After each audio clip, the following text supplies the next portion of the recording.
Me acompaña como cada 15 días Ernesto Weissman, director de Tandem Soluciones. Ha estado viajando por varias partes de América Latina y justamente pues ahora vamos a hablar de algo que te toca ver mucho en la región y lo platicamos antes de entrar al aire, que es pues el ego en la toma de decisiones. ¿Cuánto cuesta el ego o si es bueno o malo? ¿Cómo estás? Bienvenido. Muchas gracias, muy bien. Efectivamente, se ve en la región y sobre todo en mi país. Los argentinos tenemos mucha fama de tener un ego muy alto y bien ganada la tenemos.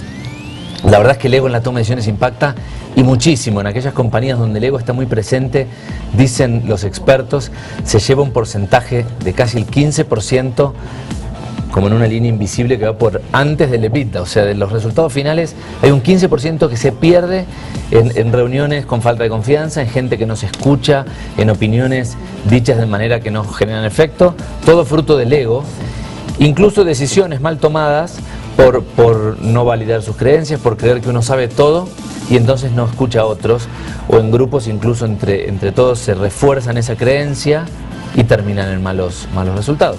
Sí, eso lo vemos que ocurre en el sector privado, en el sector público, y es que a veces se incurre en negligencia por codos de poder, que tiene que ver, el origen de estos codos de poder no es tanto las prerrogativas de tener un presupuesto, etcétera, sino simplemente de creer tener la razón por una situación de ego.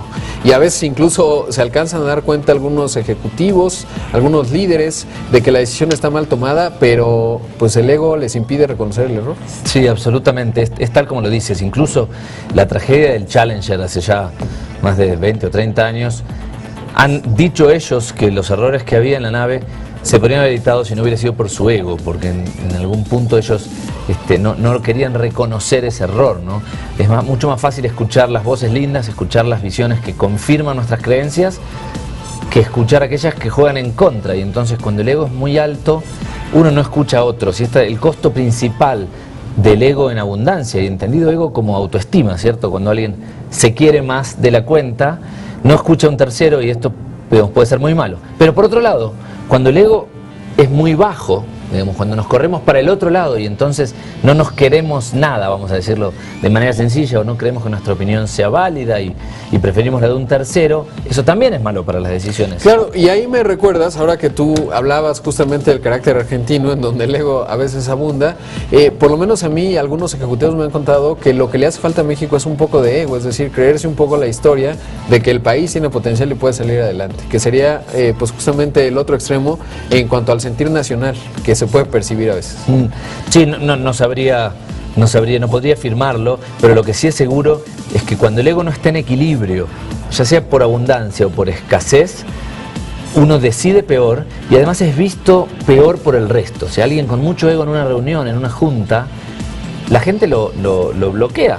Cuando yo estoy en una junta y detecto que alguien es muy soberbio, muy pedante, por más que tenga algo interesante para decir, lo que me ocurre es que uno lo bloquea y es muy fácil, es muy malo, ¿no? Para la calidad de la decisión, al final de cuentas, más allá de la relación personal, para la calidad de la decisión corporativamente, esto es muy malo.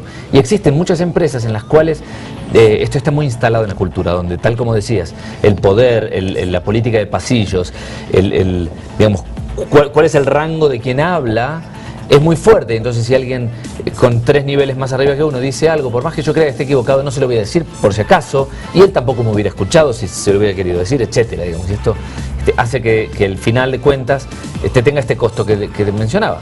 Ahora, ¿cómo se puede desactivar el ego en las organizaciones? Porque podemos caer en el ámbito de la superación personal en cuanto a controlar el ego, pero debe haber mecanismos que se puede establecer en una organización para tratar de reducir y que no nos cueste el 15% en la toma de decisiones en una empresa. Sí, buenísima pregunta. Se me ocurren, digamos, 2 o 3 caminos, algunos vinculados con hacer que las decisiones sean mucho más fact-based. Cuanto más están basadas en datos, menos va a importar si nosotros justo ese día tenemos el ego muy inflado y creemos que vamos a salir ganadores y lancemos el producto porque nos va a ir bien, porque somos nosotros los que lo lanzamos. Bueno, teniendo buena información, investigaciones de mercado sólidas, digamos, un análisis mucho más objetivo, de alguna forma esto tiende a equilibrar esta cuestión casi personal, digamos. En otro, digamos, orden de cosas, la cultura organizacional también se puede trabajar. Entonces, si nosotros vemos que nuestra cultura, y aquí existen algunos bancos, algunas petroleras, en general las industrias que mejor pagan, o donde tienen escasez de recursos, donde, digamos, un geólogo hay pocos en el mercado, ir a buscarlos cuesta, etcétera, digamos, viven más esta situación. culturalmente uno puede trabajar para que el ego no esté tan presente en las reuniones, para que el ego no esté tan presente en el día a día, y entonces valorar la opinión, vamos a decir, de la minoría, que en general cuando el ego está muy presente, la minoría queda en un costado y la minoría es la que te puede salvar, ¿no? La minoría es la que te puede decir, oiga, aquí hay un riesgo que hay que verlo y tenemos que cubrirlo, por lo menos considerar la ocurrencia, porque quizás con un ego muy, digamos, muy fuerte, con un espíritu muy avasallador, no lo escuches, y entonces ahí es donde vienen luego los potenciales fracasos. Yo creo que también se puede trabajar, perdón, para terminar la respuesta, a nivel personal, y que esto conforma a los equipos, ¿no? Aprender a detectarlo, porque el ego es muy fácil ver en otros, pero es muy difícil verlo en uno. Claro. Uno, digamos, cuando en algunas situaciones yo tengo que o dar clase o trabajar en empresas y veo a la gente hablando de ego, le pregunto que ¿cuántas veces tuvieron ustedes alguien con mucho ego en las últimas 2 semanas en una reunión? Y todos levantan la mano. Ahora, claro, cuando le pregunto, ¿usted tiene mucho ego? La gente dice, no, no, porque nadie lo puede ver en sí mismo. Ahora, se me ocurre una buena forma de tratar de empezar a diagnosticar si en nuestra empresa hay mucho ego, pues ver la disposición de las oficinas. A mí me llamó mucho la atención ahora que estuve justamente en empresas tecnológicas y preguntaba, ¿dónde está la oficina del presidente? Una empresa grande, ¿no? Con un valor de capitalización de mercado de más de 10 mil millones de dólares. Y me decían, no, pues en realidad no tiene un escritorio y a veces pues su asistente se sienta por ahí, pero no es, digamos, la típica disposición jerárquica que suele pues justamente alimentar los egos, ¿no? Y vemos otro tipo de oficinas en donde pues son muy vastas, muy grandes en la esquina y hay que pasar como 3 previos antes de poder hablar con el director general de una empresa o con cualquier director.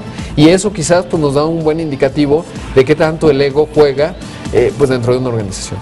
Absolutamente. Los dispositivos culturales, en este caso, como llaman los teóricos, los artefactos culturales muestran si determinada empresa premia o al revés castiga este tipo de actitudes, ¿no? Yo recuerdo haber trabajado con una petrolera muy grande donde los ejecutivos de gerente para arriba tenían un ascensor separado. Claro, ellos no se mezclaban con el resto, digamos. Y esto obviamente da una señal, da una aspiracional para quien... O los comedores, ¿no? Es muy común también que hay comedores de altos ejecutivos en donde hay chefs y cosas por el estilo y pues no es igual que el resto de los mortales. Y cuando uno ve a las empresas más exitosas, por lo menos las que generan más valor, suelen ser, si hay chef para todo el staff, digamos, para todos los trabajadores y sobre todo ejercicios de transparencia también. ¿Qué tan accesible pueden ser los ejecutivos, ¿no? Es decir, el alto ejecutivo de una empresa petrolera, pues a lo mejor es muy difícil hablar con él para un empleado común, y en las otras se realizan ejercicios de transparencia y de cuestionamiento. Absolutamente. En una empresa, la empresa que le interese trabajar en esto va a encontrar